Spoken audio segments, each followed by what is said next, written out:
Merci beaucoup Elsa, bienvenue à tous dans ce nouveau live Pharmacie Lounge. Nous sommes très heureux de vous retrouver pour ce dernier webinaire de l'année 2023. Mais rassurez-vous, nous continuons cette superbe aventure dès la rentrée de janvier. Alors aujourd'hui, nous allons aborder le sujet de l'installation en ville pour les pharmaciens. Ce moment constitue une étape importante et la préparation d'un projet de reprise d'une pharmacie est capitale. Mais le contexte actuel économique est-il ou non favorable pour réussir son installation? Alors, pour répondre à cette interrogation, nous recevons ce soir Arnaud Sainturel, pharmacien titulaire en Normandie, qui va nous faire partager son expérience sur le sujet. Bonsoir Arnaud. Bonsoir à tous. Et nous sommes également très heureux d'être en compagnie d'Elsa Mahler, qui s'occupe de la communication de Pharmacie Lounge. Bonsoir Elsa et bienvenue pour cette première. Bonsoir, merci beaucoup. Bonsoir à toutes et à tous. Ravie de co-animer ce nouveau webinaire aux côtés de Romain. Alors, je vais me présenter en quelques mots et surtout présenter Pharmacie Lounge pour celles et ceux qui ne connaissent pas. Alors, en tant que pharmacien, peut-être que vous utilisez au quotidien WhatsApp ou Facebook pour échanger avec la profession. Alors, ce sont des réseaux qui ne sont pas forcément adaptés à la profession et qui sont assez décriés en termes de sécurité. C'est pourquoi Fabrice Arnaud, qui est le fondateur et président de Pharmacie Lounge, a imaginé avec l'appui des pharmaciens un réseau social professionnel qui soit sécurisé et éthique et réservé vraiment exclusivement aux acteurs de la pharmacie. Donc vous allez retrouver des pharmaciens d'officine, des pharmaciens hospitaliers, des étudiants en pharmacie. Il y a maintenant déjà plus de 3000 membres qui nous ont rejoints sur la plateforme. L'inscription, elle est 100% gratuite, c'est très facile. Il suffit juste de votre carte RPPS ou de votre carte étudiant si vous êtes étudiant. Pour vous connecter la première fois, c'est intuitif, c'est simple d'utilisation et c'est disponible sur tous les navigateurs, que vous soyez sur mobile ou sur votre ordinateur. La plateforme, elle va vous offrir des services qui sont apparentés aux réseaux sociaux généralistes. Vous aurez des services juste avec plus de confidentialité en fait. Donc vous allez pouvoir échanger des messages de façon instantanée ou dans des groupes de discussion selon vos centres d'intérêt. Vous allez pouvoir partager des bonnes pratiques, vous informer en temps réel. Et surtout, au-delà de ces fonctionnalités, l'idée, c'était vraiment de centraliser des outils pratico-pratiques pour simplifier votre quotidien et vous accompagner dans vos nouvelles missions. Voilà, afin de vous faire gagner un peu en productivité et in fine, finalement, de vous recentrer sur vos patients. Donc, par exemple, vous avez accès à Teriac, qui est une base de données de médicaments. Vous avez également une rubrique d'offres d'emploi en partenariat avec Team Officine pour avoir accès à plus de 350 offres. Vous pourrez retrouver et profiter de nombreuses aussi vidéos métiers et notamment ce webinaire qui sera disponible en replay sur la plateforme ainsi que toutes les recommandations qu'Arnaud va nous faire ce soir durant ce live. Voilà, donc je vous remercie pour votre attention. Je vous donne rendez-vous sur la plateforme et puis je vais laisser la parole à Romain. Voilà, je vous souhaite un très bon webinaire. Merci beaucoup Elsa pour cette présentation. Alors pour commencer, Arnaud, tout le monde ne vous connaît pas. Est-ce que vous pouvez vous présenter? Alors, donc moi je m'appelle Arnaud, je suis pharmacien installé déjà depuis quasiment 12 ans avec mon partenaire et ami Marc-Antoine. Voilà, donc on a eu la chance de s'installer pas très loin de la ville de Rouen où on a fait tous les deux nos études, dans une petite pharmacie. Et cette petite pharmacie, on a eu la chance de la développer et on a réussi à mettre en place énormément de services, énormément de choses. On a été amené à réaliser plusieurs actions au sein de notre entreprise pour arriver à la structure qu'on est actuellement. Et voilà, et donc on est très heureux. Depuis quelques temps, on a également participé à l'installation, à l'aide à l'installation d'une amie de promotion. Et je dois avouer que c'est quelque chose d'extrêmement challengeant et d'extrêmement motivant que de se repencher sur les aléas de l'installation, de découvrir que c'est quelque chose qui a tendance à évoluer, à muter au regard du contexte économique général qu'on peut connaître en France. Alors Arnaud, vous nous avez dit que ça fait 12 ans que vous êtes titulaire. Pourquoi vous avez fait le choix de cette évolution? Alors, moi, j'ai eu la chance de participer à plusieurs expériences professionnelles. J'ai travaillé dans une pharmacie de centre commercial avec un titulaire qui m'a fait découvrir ce qu'était la pharmacie de centre commercial. Je passe d'ailleurs un bonjour à M. Massard par la même occasion. J'ai eu l'occasion de vivre l'expérience d'une parapharmacie Leclerc, ce qui n'a pas forcément été une bonne expérience, mais ça a été une expérience en soi. J'ai découvert également des pharmacies plutôt typées rurales, des pharmacies de centre-ville également. Et puis, je pense comme pas mal de mes confrères, en fait, au bout d'un moment, on a l'impression d'avoir fait le tour de notre métier de pharmacien, au niveau du conseil, au niveau de la thérapeutique. Alors, même si c'est un métier qui évolue tout le temps, hein, mais sur la base, on va dire, on a fait l'essentiel. Et puis, on a envie de se lancer, envie de prendre du risque, envie de travailler pour nous, envie de développer des stratégies qui nous sont propres. Et c'est ça, en fait, qui a fait qu'avec Marc-Antoine, à un moment donné, on a décidé de s'installer. Après, en plus, pour le coup, pourquoi avec un collègue et ami? Pour répartir notre travail, parce qu'on a une complémentarité qui est évidente dans notre travail comme dans notre perception des choses.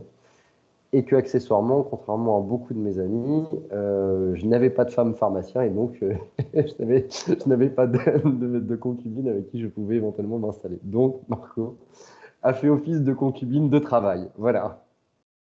OK. Est-ce que vous avez fait des erreurs dans cette première installation? Ouais, je pense comme tout à chacun, en fait, on en a fait. Alors après, le recul me fait penser qu'on en a fait très peu, parce qu'on a étudié beaucoup de dossiers avant de s'installer dans la pharmacie où on est. Des erreurs de gestion, ça, on en a fait. On a été pris de vitesse par certaines choses. Dans la phase d'installation, on a été très très bien accompagné par le cabinet Espace, hein, qui a fait un gros travail. En parallèle de ça, moi j'avais fait également une thèse, hein, sur l'installation et la gestion d'une pharmacie. Donc j'avais un certain niveau de connaissances qui nous a rassurés avec Marc-Antoine lors de notre installation et lors du développement de la boîte. Après, je dirais qu'on a fait des erreurs assez communes, de découverte, de passage de commandes, de volumétrie de commandes. Bon, mais ça fait partie des choses un peu inhérentes. Encore une fois, nous, on a eu la chance en fait de tomber sur une petite pharmacie avec un fort potentiel de développement. Donc même si on a fait des erreurs, elles ont été compensées dans le temps par un développement relativement important de la boîte. Voilà. Et dans votre projet, donc vous vous êtes installé. Dans un deuxième temps, vous avez eu un projet d'agrandissement de vos locaux. Est-ce qu'on peut dire que ce type d'évolution est également une forme d'installation? Alors, en tout cas, c'est une forme de réinstallation. Le déplacement d'une pharmacie dans un, dans un contexte de pharmaciens déjà installés, c'est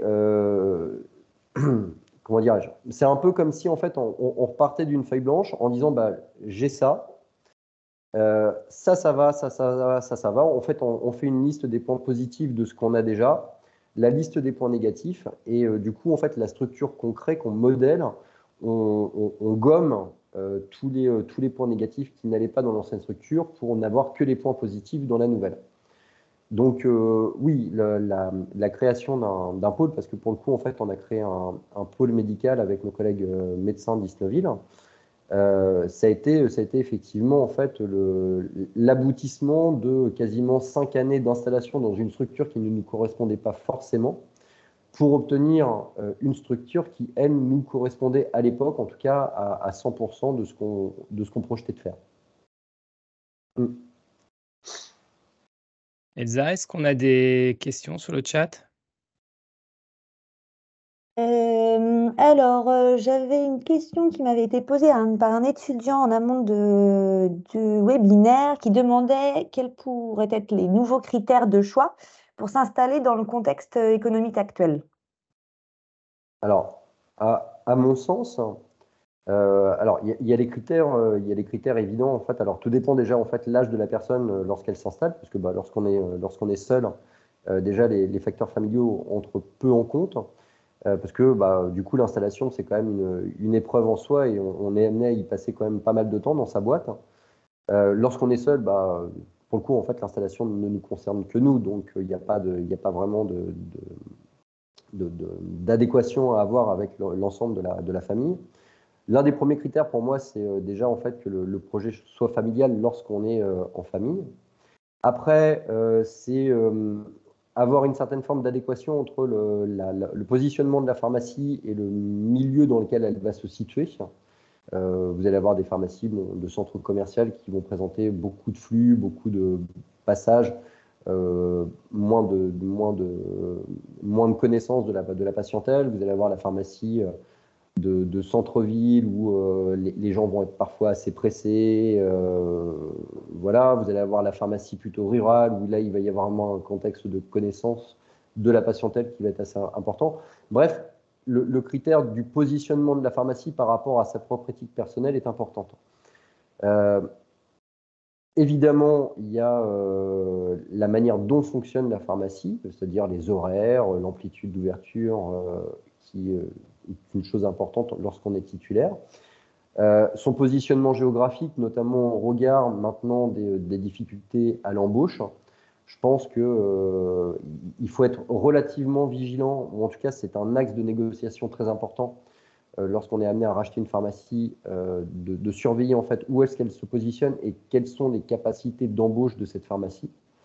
Voilà, nous encore une fois, on a cette chance en fait d'être situé pas très loin d'un pôle universitaire, donc c'est relativement simple.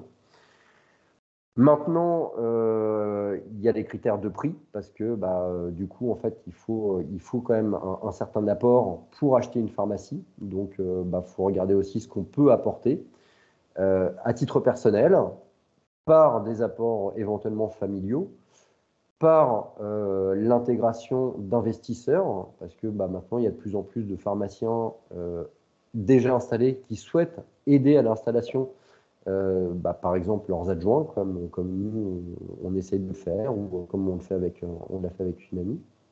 Donc, ce critère de coût.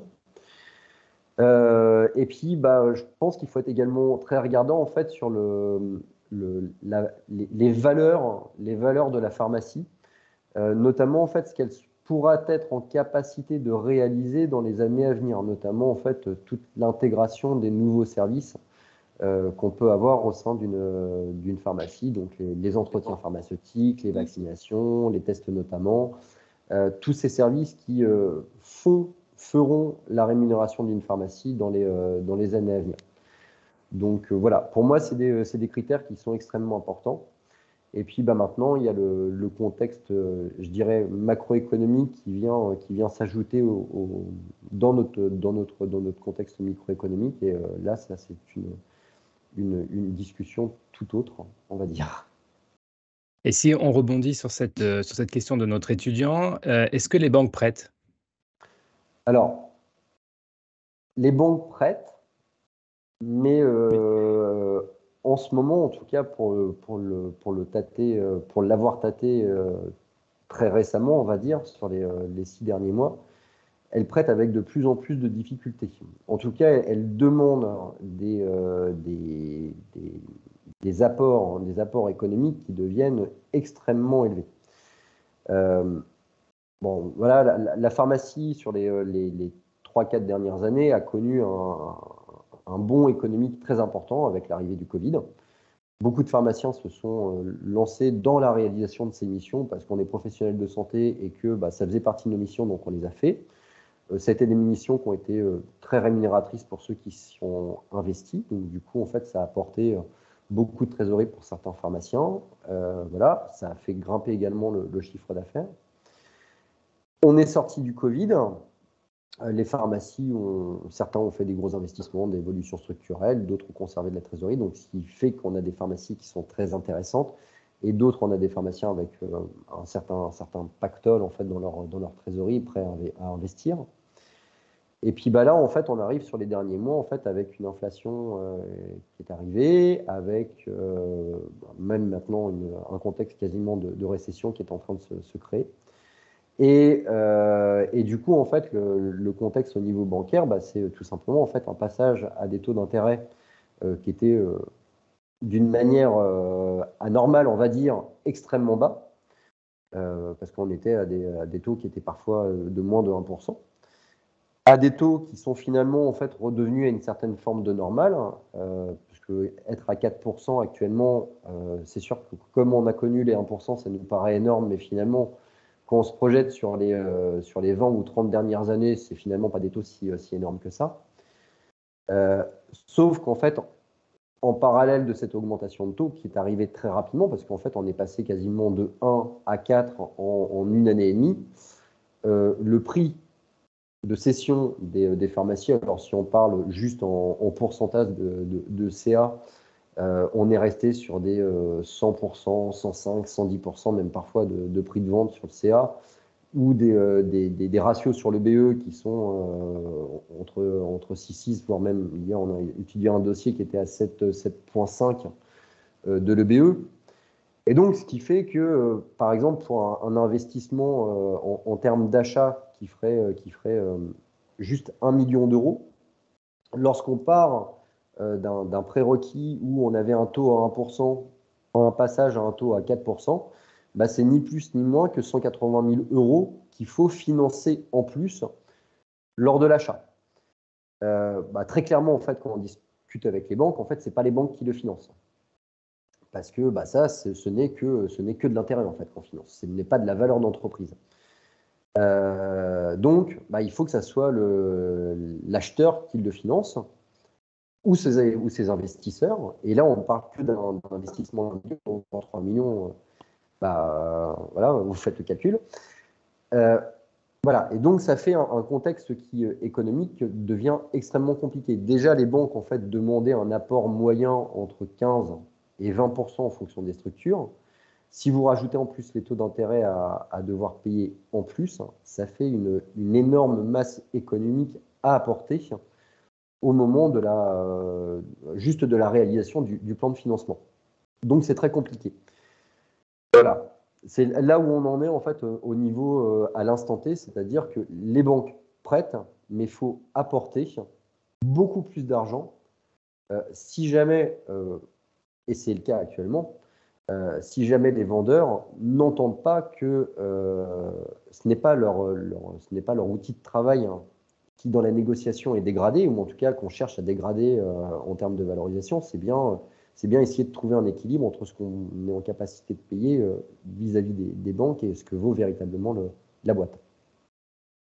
Alors, vous avez dit qu'il faut apporter de l'argent. Est-ce que l'association est une solution? Se mettre à plusieurs pour un projet peut être une bonne idée? Alors, moi, je pense que, alors, déjà, l'association, alors moi, je suis associé, du coup, par défaut, parce que je suis associé avec mon collègue et ami Marco. Je pense que déjà, d'un point de vue juste psychologique, hein, je pense que être entouré par quelqu'un pour déjà l'analyse d'un dossier, je trouve ça déjà extrêmement pertinent. L'association, au-delà de l'aspect purement financier, elle a un aspect psychologique où en fait on va profiter des connaissances d'un pharmacien déjà installé, par exemple, pour dégrossir l'analyse d'une pharmacie, dégrossir un plan de financement, essayer de trouver des voies de développement, bref, profiter de l'expérience de l'autre. Ça, pour moi, déjà rien que pour ça, l'association est importante. Et puis après, bah oui, il y a évidemment en fait l'aspect financier qui devient malheureusement en fait une évidence parce que très clairement en fait lorsqu'on a de jeunes pharmaciens installés, parce que moi je suis très investi en fait dans l'installation des jeunes pharmaciens, c'est quelque chose qui m'inquiète, c'est quelque chose qui m'importe énormément.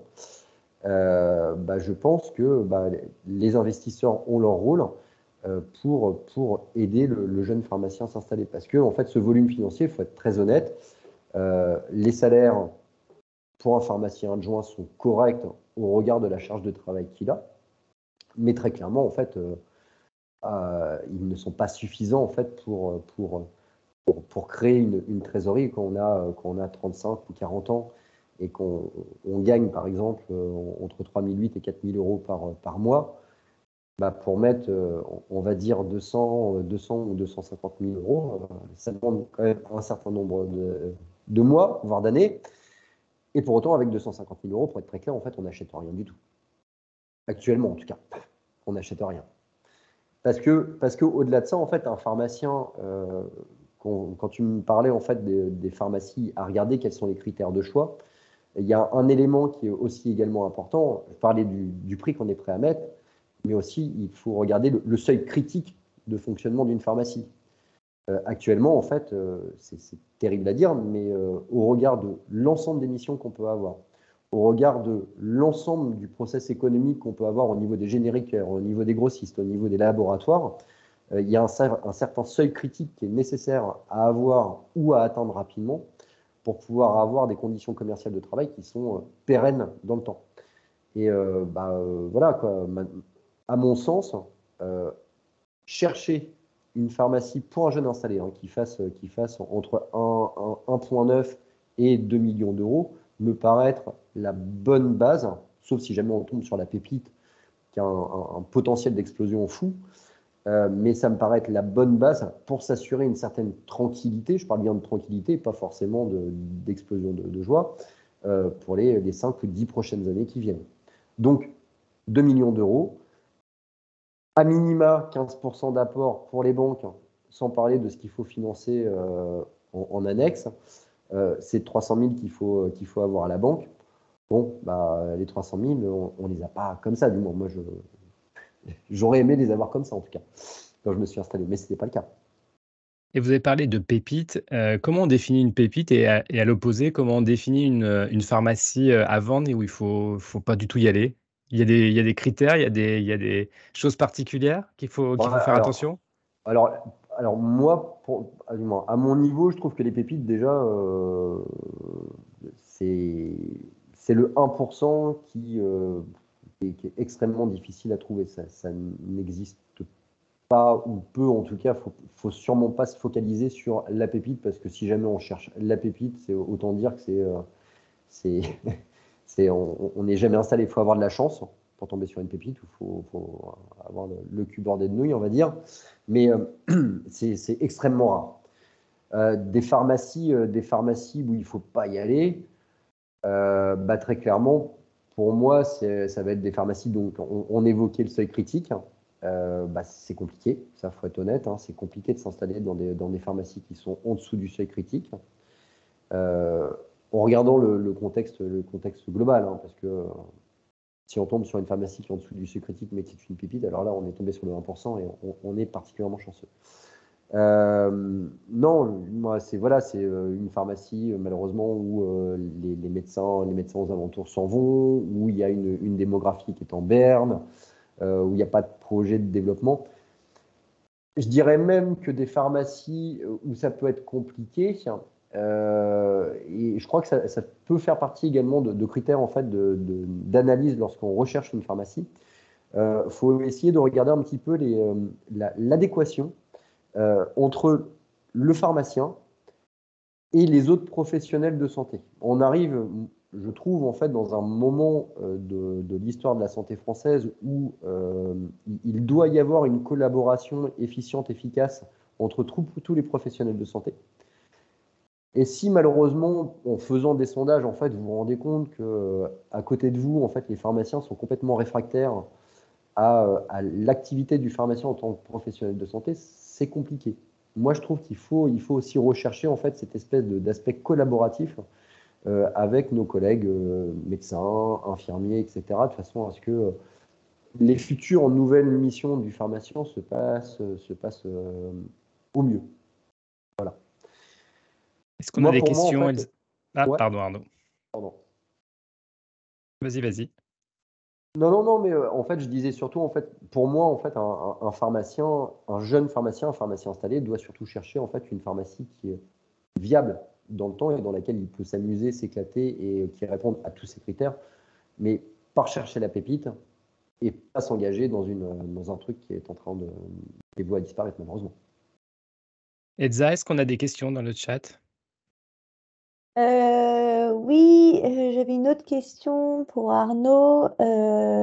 Alors, comment percevez-vous l'avenir de l'installation en officine? Donc, dans 1 an, voire dans 5 ans. Je ne sais pas si vous pouvez imaginer, projeter. Alors, comment je l'idéaliserais cette évolution? Ce qui serait bien, en fait, au regard du contexte actuel, c'est que les pharmaciens qui cherchent à vendre entendent que le contexte macroéconomique n'est pas forcément en faveur d'une proposition de prix à hauteur de ce qu'ils en attendent. Malheureusement, en fait, je ne suis pas sûr qu'en fait, vouloir vendre absolument à 100% soit réaliste.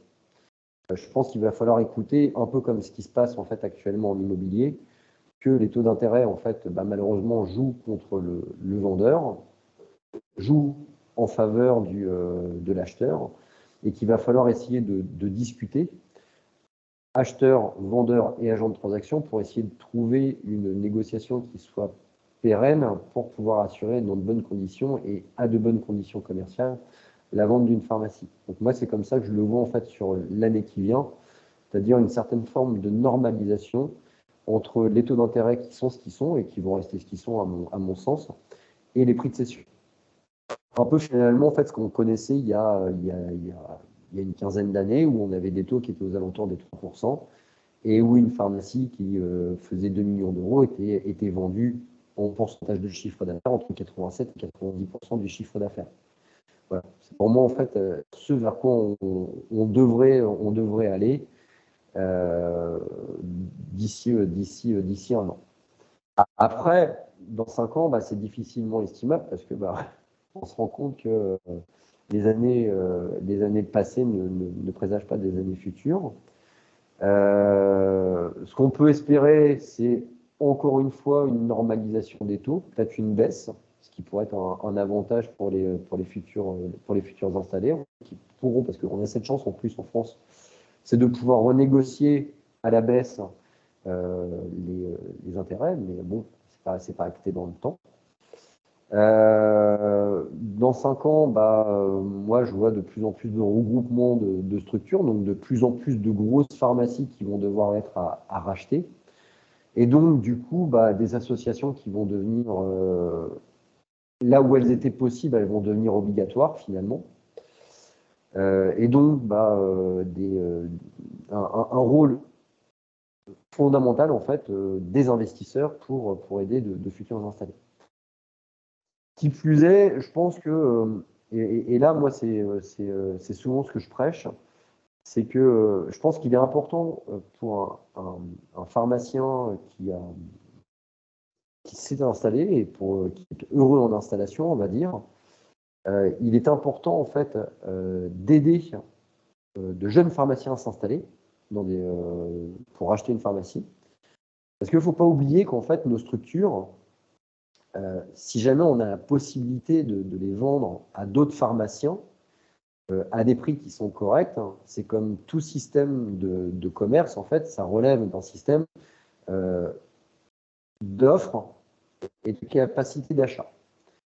Et si jamais on n'aide pas de jeunes pharmaciens à s'installer, donc à faire en sorte qu'ils aient la possibilité de gagner plus d'argent que d'être assistants, nos fonds de commerce, dans 10 ou 15 ans, en fait, ils ne vaudront, du moins pas forcément ce qu'on espère, parce que tout simplement, derrière, on n'aura pas forcément des personnes qui seront prêtes à les acheter.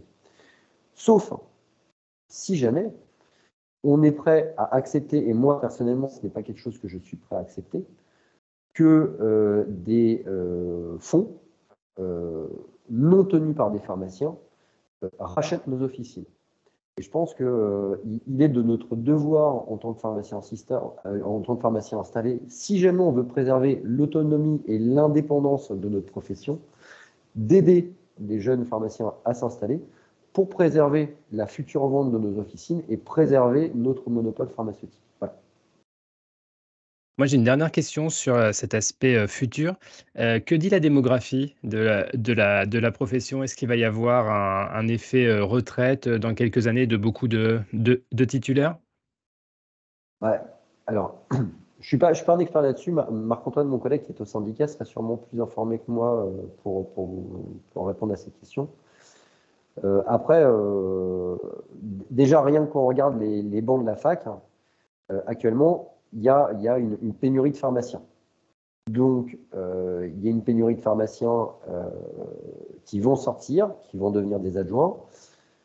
Très clairement, la génération qui arrive n'est pas la génération qu'on a été. Alors moi, j'ai 44 ans, donc je ne suis pas vieux, mais c'est déjà pas la même génération que celle qui est sur les bancs de la fac.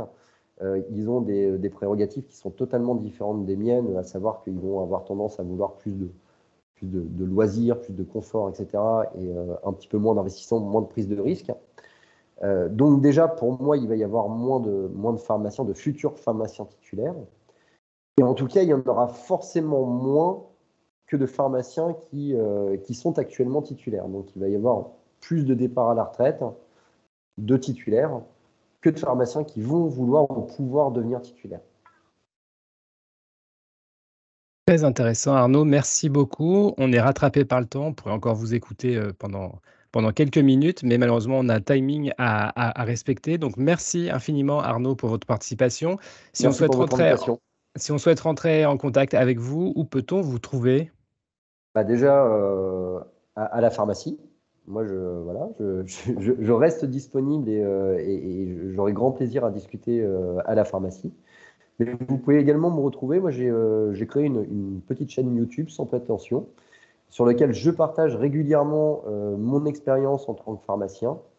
Voilà, parce que la grande force de notre profession en tant que titulaire, c'est qu'en fait, on a plusieurs casquettes. On est pharmacien, professionnel de santé, on est manager, on gère des hommes, on gère des femmes. On est logisticien également. Maintenant, avec toutes les ruptures qu'il y a à gérer, on est amené à devenir de véritables logisticiens. Bref, c'est une profession formidable, je trouve. On gagne bien notre vie aussi et on a une rémunération qui est à la hauteur de notre investissement. Bref, moi, j'adore faire partager mon expérience. En plus, j'ai une bonne expérience pour le coup, donc une expérience très positive. Donc voilà. Donc pharmacie et sur YouTube, je serai ravi, heureux de partager mon expérience avec vous. Promis, Arnaud, on va s'abonner sur votre chaîne YouTube. Merci beaucoup, Elsa, pour votre participation. Et je dois dire, première réussie, donc bravo à vous. Et n'hésitez pas à aller sur la plateforme pour poursuivre nos échanges. À bientôt. Merci beaucoup. Je vous ai mis le lien dans la conversation pour retrouver tout le replay et les recommandations d'Arnaud. Merci à vous. Merci, au revoir. Merci à vous. Bonne soirée.